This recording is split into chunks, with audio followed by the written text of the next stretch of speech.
Welcome everyone. I'm just going to take you through a short video on treatment planning. So as part of your oral health therapy practice, you'll be treatment planning for adults in the dental hygiene discipline.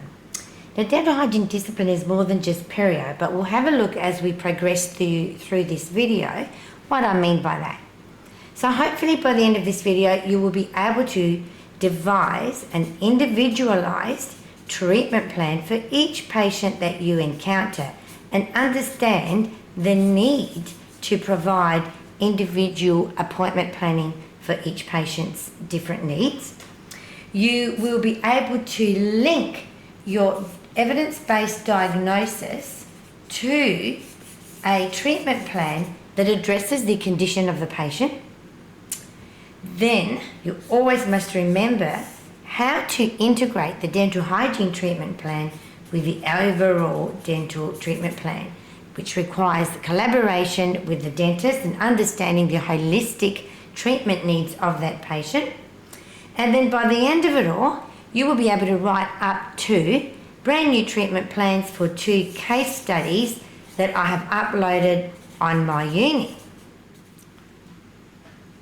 Now, there are 6 really important processes of care when we look at the dental hygiene treatment plan. The first one is you must always assess and analyse all the clinical, radiographic and reported data that you are collecting. The next bit that we've covered in quite a lot of detail lately is formulating a diagnosis based on that assessment you've done of all the data you're collecting. Now, your diagnosis must be an evidence-based statement that identifies the patient's needs. From that evidence-based diagnosis, you then formulate your treatment plan, your individualised treatment plan that addresses all the needs of each patient in a different manner.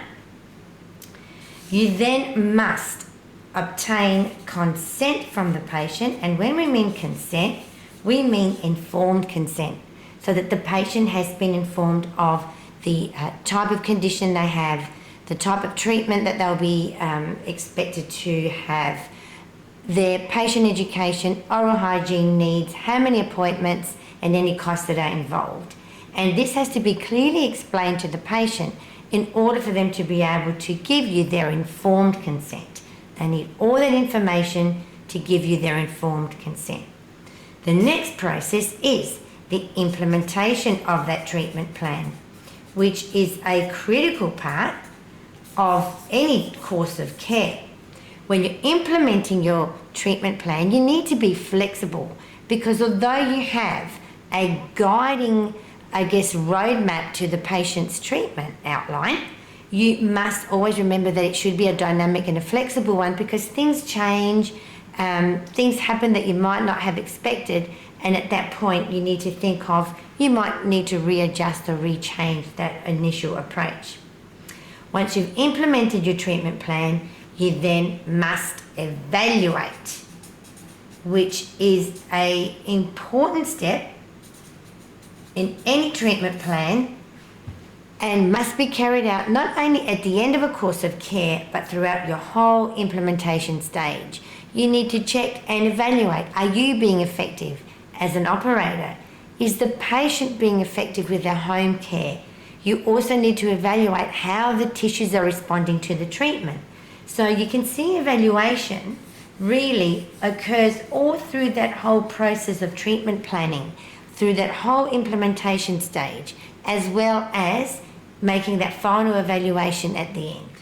So to recap on all those processes of care, we begin with our assessment to make our diagnosis that will enable us to formulate an individualised treatment plan that will then convey that information to the patient in order for them to give us their informed consent. Once we have that informed consent, we can then implement the treatment plan, and that is meant to be a dynamic and a flexible process with evaluation throughout each of the stages of implementation.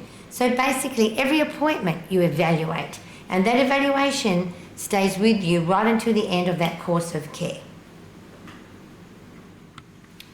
So what are the objectives, or what are we trying to achieve with the treatment plan? Well, first of all, we want to maintain or preserve periodontal health and the health of the hard tissues of the oral cavity. So that preservation is one of our ultimate goals. In order to do that, we need to think about how to control caries. What type of preventive measures can we as oral health therapists offer adults, such as remineralisation, fluoride treatment, sealants, dietary control, some dietary counselling. We also need to make sure that we've got mechanisms in place where we can prevent the reoccurrence of these conditions, and that might be through a maintenance program, a recall, or a review program.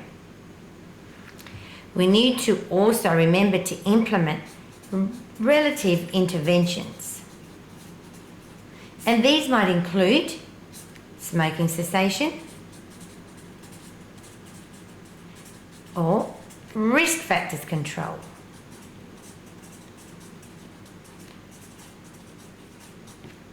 Ultimately, we also want to be able to prevent or reduce the incidence of tooth loss. So we're preserving our tissues, we are preventing or reducing tooth loss, we are implementing interventions that will lead to positive health behaviours, we instigate preventive measures, caries control, and always remembering that all of this has to be integrated into the holistic dental treatment plan that has been proposed by the dentist. Now, once we're doing all of that, what we always need to remember is that we remain within our scope of practice, so that we know when it's time to refer, and then we know when it's also time to collaborate with other dental professionals or other health professionals. So then how do we sequence our appointments? How do we sequence our approach to caring for our patients? Well, first of all, we must always consider any matter of urgency. So this includes any pain that the patient may be experiencing or any discomfort, and it might mean that you may need to involve the dentist right from the start if there is some pain involved at that stage. Secondly, we always must address the patient's chief complaint and requests.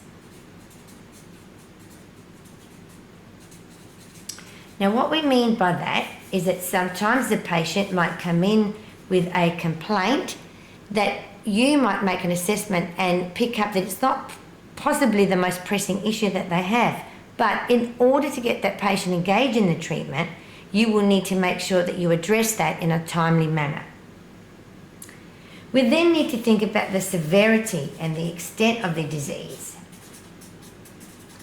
So, normally, we would start treatment in the areas of most need. So in the areas where we've picked up that there is a severe need to treat. However, again, this is only a guideline because in some instances, if you have a patient who is very anxious and the severity of the problem is worse in the molar or posterior area, you might decide in order to allay the anxiety that you start with something a lot more simpler, which may not be the most urgent area that needs attention.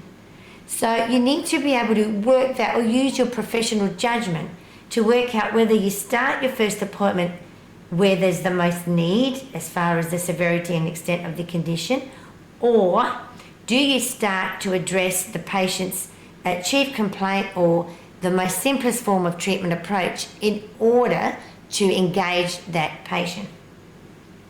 We also have to be very mindful of patients' medical histories and social histories and risk factors. They also play a really important role in the sequencing of appointments. Our social history, for example, might mean that you are working with a single mother with young children who will need to have their appointments scheduled at a particular time and may not be able to come in for lengthy appointments. So there's a lot of aspects of the social history of a patient that will also have some influence on that appointment planning. We always must remember the dentist referral or the dentist request for treatment. We need to always make sure that in our treatment plan we've incorporated whatever the dentist has required or requested for the oral health therapist to undertake. And of course, we need to think primarily as well of our preventive measures, which is most important. So under those preventive measures, we refer to things like oral hygiene instruction, plaque control, our dietary counselling. So there's lots of preventive measures that we need to keep in mind and integrate those in the actual treatment sequencing.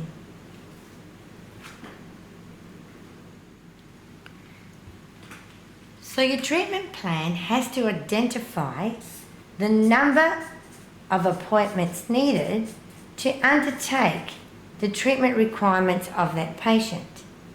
But what's most important about this number of patients is that you keep within realistic goals. Now, as a brand new undergraduate student undertaking clinical experience for the first time with patients, you may think you might be able to finish off a scale and a clean in one appointment, but the reality is that your limitations mean that you may need 2 or 3 appointments to do even a simple case. But it's not just your own goals that you need to think of. You also need to set realistic patient goals. You need to look at your individual patients, see whether or not they can tolerate lengthy appointments. They might not be able to. They might prefer to come in for more regular, shorter appointments. So setting realistic goals, both for the operator and for the patient, is incredibly important, particularly in your early clinical experiences. Sequence your appointments in the order of priority.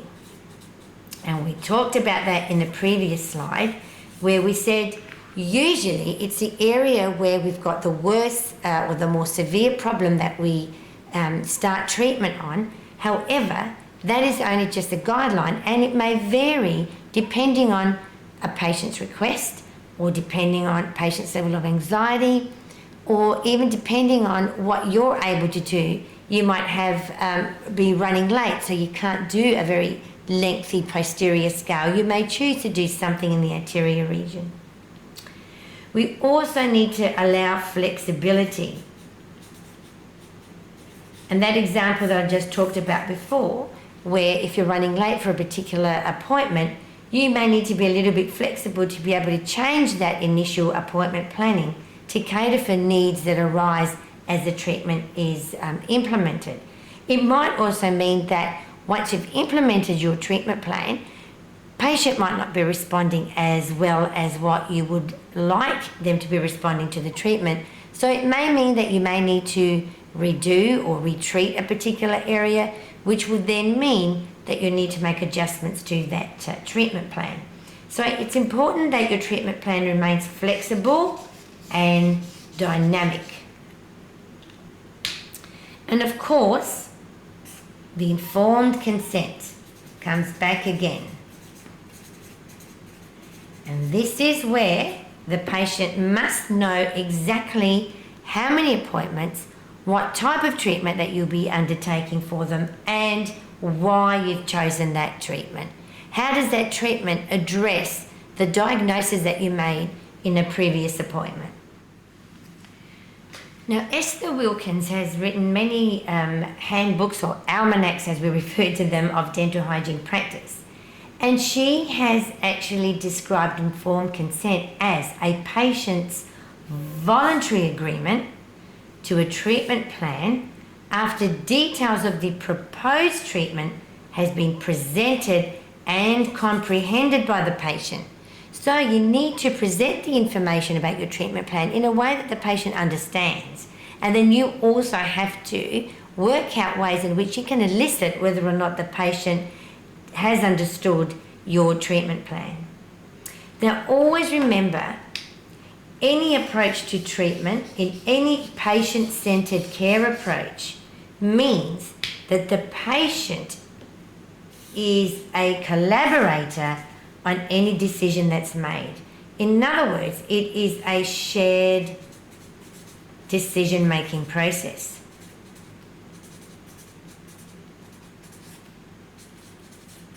And any decision-making process needs to take into account the patient's own health goals. So it's really important that we have very open communication with the patient and allow patients the opportunity to ask questions and to seek clarification. So it's very, very important in patient-centered care to have that two-way communication with your patient and always put your patient in the centre of any treatment plan that you are devising. So let's summarise then our treatment plan requirements before you attempt to do your own treatment plan based on the activity that I've organised for you on My Uni. So first of all, we said we need to analyse the data and formulate an evidence-based diagnosis.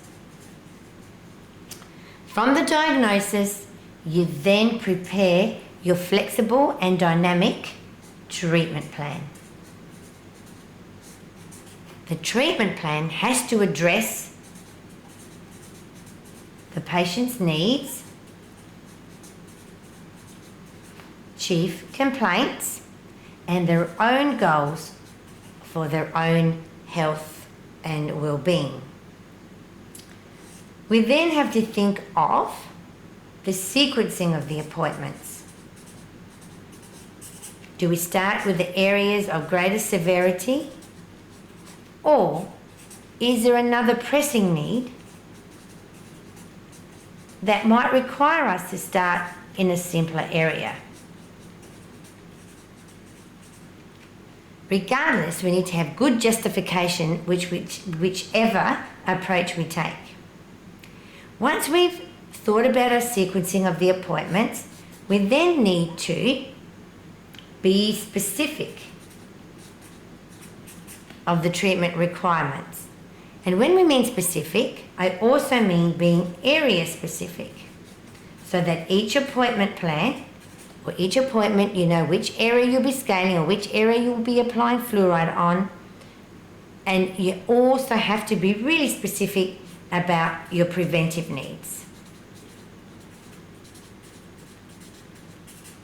We need to keep in mind the overall dental treatment plan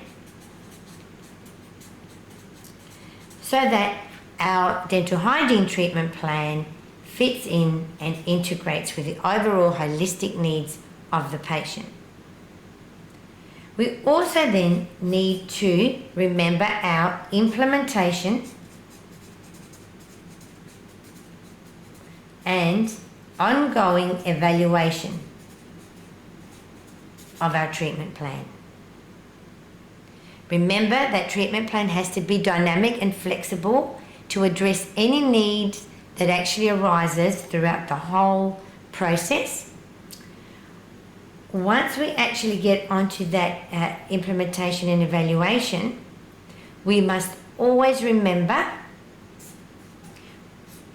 whether we are going to put the patient on recall or review based on our evaluation of the effectiveness of the treatment plan, or are we going to retreat some areas that might need retreatment, or are we going to refer?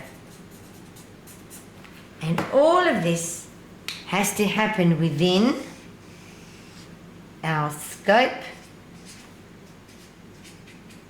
of practice.